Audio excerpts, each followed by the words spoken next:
Horror कहानियां थी। खून का बदला। अपनी जिंदगी भर की कमाई लगाकर सुमन और अखिल ने एक छोटा सा नया घर बनाया था। लेकिन उस घर में आने के बाद उसके साथ क्या हो सकता था, इस बात का अंदाजा उन दोनों को था ही नहीं। अभी इस घर में आए हुए उन्हें 2 दिन भी नहीं हुए थे। एक शाम जब अखिल घर में नहीं था तो किचन में खाना बनाते वक्त सुमन को ऐसा लगा जैसे किचन की दीवार के पीछे से किसी के बात करने की आवाज आ रही थी।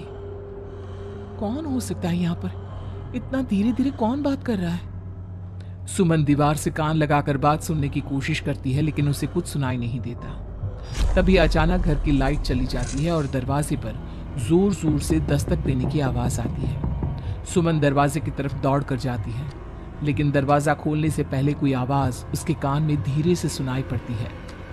सुमन, मैं यहाँ हूँ, तुम्हारे घर में। सुमन जोर से चीखती है और दरवाजा नहीं खोलती। दरवाजे की बजने की आवाज धीरे धीरे तेज होने लगती है। सुमन लड़खड़ाते कदमों से आगे बढ़ती है और झटके के साथ दरवाजा खोलकर अपनी आंखें बंद कर लेती है। तभी अचानक से अखिल की आवाज सुनकर उसे होश आता है। सुमन, क्या हुआ? तुम इतनी घबराई हुई क्यों हो? अखिल, वो लाइट चली गई और कोई है इस घर में। अखिल, मुझे बहुत डर लग रहा है। वो किचन की दीवार के पीछे से किसी की आवाज आ रही थी। कैसी बात कर रही हो? तुमने खुद सारे लाइट की स्विच ऑफ किए हुए हैं। देखो, लाइट तो आ रही है। सुमन, तुमने घर में अंधेरा क्यों किया हुआ है? और किसकी आवाजें आ रही थी? चलो चलो, मैं जाकर चेक करता हूँ। नहीं अखिल, मैंने लाइट ऑफ नहीं की। और मैं क्यों लाइट ऑफ करूंगी? ये देखो, ध्यान से देखो, घर के सारे स्विच ऑफ हैं। तुम भी ना कमाल करती हो सुमन। तुम्हारी तबीयत तो ठीक है? ये देखकर सुमन और भी ज्यादा डर जाती है कि सच में लाइट की सारी स्विच बंद थे। सुमन समझ नहीं पा रही थी कि यह सब किसने किया होगा। ठीक उसी वक्त अखिल किचन की तरफ जाता है और सुमन को ऐसा लगा जैसे पीछे से किसी ने उसके कंधे पर हाथ रखा। उसने जैसे ही पलट कर देखा, एक साया उसके घर के दरवाजे से बाहर निकलता हुआ नजर आया। अखिल, अखिल यहाँ आओ, देखो कोई तो है। अभी अभी मैंने उसे बाहर जाते हुए देखा है। सुमन, मुझे लगता है कि तुम्हारी तबीयत ठीक नहीं है। अरे, मैंने किचन में भी जाकर देखा। पास वाले घर में जो लोग हैं ना, उनसे बात करने की आवाज आ रही है। एक काम करो, तुम जाकर आराम करो। मैं खाना खुद परोस कर खा लूंगा। ओके? तुम बेडरूम में जाओ जाओ। नहीं अखिल, मैं अकेले नहीं जाऊंगी और अब इस घर में मैं एक दिन भी नहीं रहना चाहती। थोड़ी देर के बाद सुमन और अखिल दोनों ही बेडरूम में जाकर सो जाते हैं।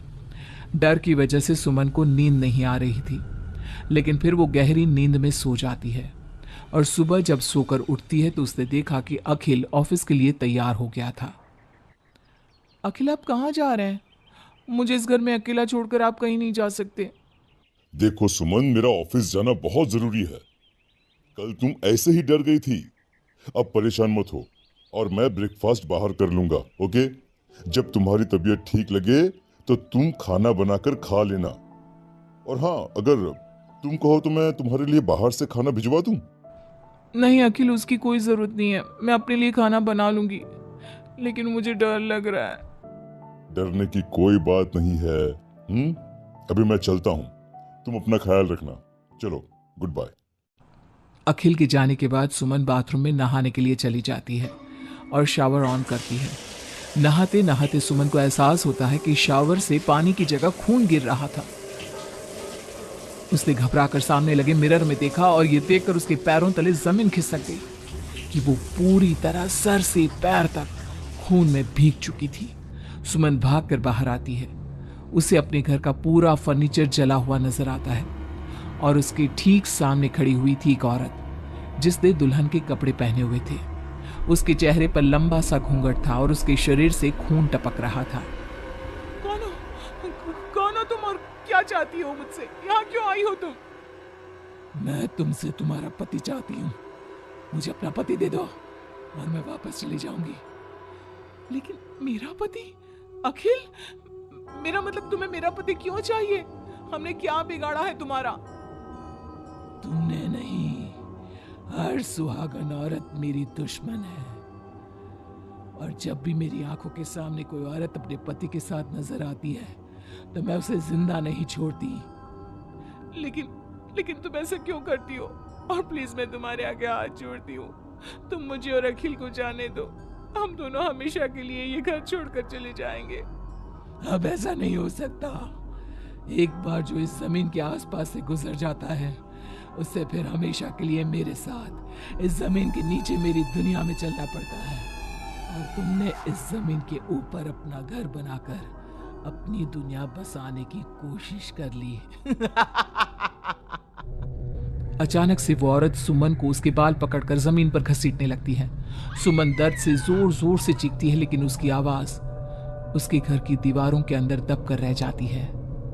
अब बाकी दूसरी औरतों की तरह मैं तुम्हें भी इस घर की दीवारों के नीचे दफन कर दूंगी और तुम्हारे पति को हमेशा के लिए अपना पति बना लूंगी।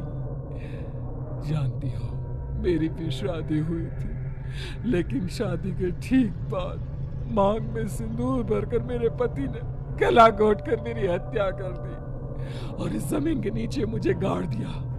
बस तब से मेरी आत्मा यही भटक रही थी। मुझे भी सुहागन बनना है, मुझे भी पति चाहिए। छोड़ दो मुझे प्लीज, मुझे जाने दो। देखो तुम्हें पति चाहिए, तुम किसी और को अपना पति बना लो। मुझे और अखिल को जाने दो यहाँ से। लेकिन वो औरत सुमन को लेकर वहां से गायब हो जाती है। शाम को जब अखिल ऑफिस से लौट कर आता है, डोरबेल बजाता है, तभी मुस्कुराते हुए सुमन दरवाजा खोलती है। दरअसल सुमन के शरीर के अंदर अब उस औरत की आत्मा थी, लेकिन अखिल का चेहरा देखते ही सुमन के शरीर के अंदर एक हरकत होती है और वो अचानक से नाराज हो जाती है। क्या हुआ सुमन? आज तो ठीक हो ना? तुम्हारी तबीयत भी ठीक लग रही है आज तो। गुड। मुझे नहीं पता था कि तू आने वाला है यहाँ, वरना तो मैं तेरी मौत का सारा इंतजाम करके रखती। क्या हुआ? अब मेरी बात का जवाब नहीं दोगी क्या? नाराज हो मुझसे किसी बात पर? हाँ? ऐसी तो कोई बात नहीं है। जाओ, डाइनिंग टेबल पर तुम्हारा फेवरेट खाना लगा दिया है, जाकर खा लो।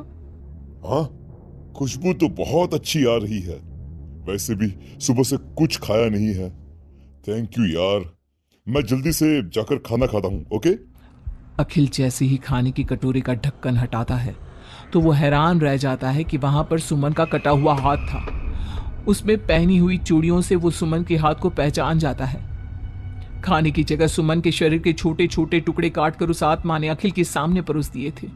अखिल घबराकर वहां से भागने लगता है। तभी सुमन के शरीर में मौजूद वो आत्मा अपने असली रूप में आकर अखिल के सामने खड़ी हो जाती है। कौन हो तुम? और क्या किया तुमने मेरी पत्नी के साथ? इसका मतलब वो ठीक कहती थी कि इस घर में कुछ गलत है। कहाँ है मेरी सुमन? तुम्हारी सुमन के मैंने छोटे छोटे टुकड़े करके उसका खाना बना दिया और उसकी आत्मा को मैंने इस घर की जमीन के नीचे दफन कर दिया है। वो कैद हो गई है यहाँ हमेशा के लिए। तुम भी उसके पास जाना चाहते हो? मगर क्यों किया तुमने ऐसा? क्या दुश्मनी थी तुम्हारी और मेरी पत्नी? पहले तो मैंने तेरी पत्नी को सिर्फ इसलिए मारा क्योंकि मैं तुझे अपना पति बनाना चाहती थी। मेरी आत्मा जो पूरे एक जन्म से किसी से शादी करने के लिए तड़प रही है, उसकी हसरत पूरी करना चाहती थी मैं। और इसलिए मैंने तेरी पत्नी का रूप लेकर तेरे साथ रहने के बारे में सोचा।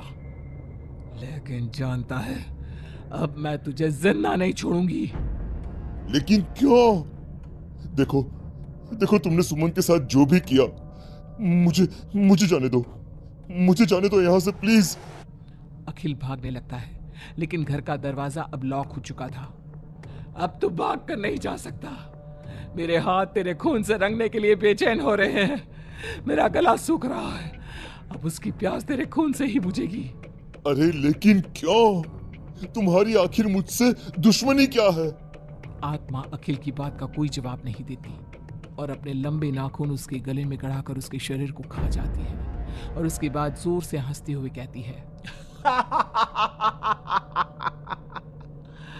तेरा शरीर भले ही अखिल का शरीर है, लेकिन तेरे अंदर मेरे पिछले जन्म के उसी पति की आत्मा थी जिसने शादी से एक रात पहले गला दबाकर मेरी हत्या की।